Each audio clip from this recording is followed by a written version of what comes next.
في 5 عيوب في بياع الملابس لو هم عندك يا ريت تغيرهم فورا، لأنهم بيبقوا سبب رئيسي في إن أي بيعة ممكن تفكس منك.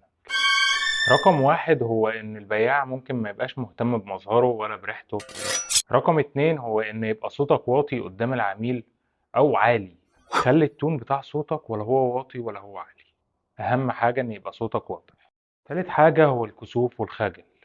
أصلا ما ينفعش إن أنت تبقى بياع ملابس وعندك كسوف أو خجل إن أنت تتكسف وأنت بتبيع أي منتج، مش شرط الملابس بس.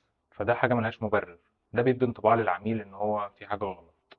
رابع حاجة هي الكذب، لأن ممكن بالكذب ده تكون أنت بتخفي عيوب معينة في منتجك أنت بس اللي عارفها، العميل مش واخد باله منها.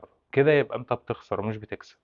رقم 5 هو الضغط على العميل، لأن العميل بتاعك بيوصل له فكرة واحدة وبيبقى مقتنع بحاجة واحدة بس، هو إنك عايز تبيع وخلاص.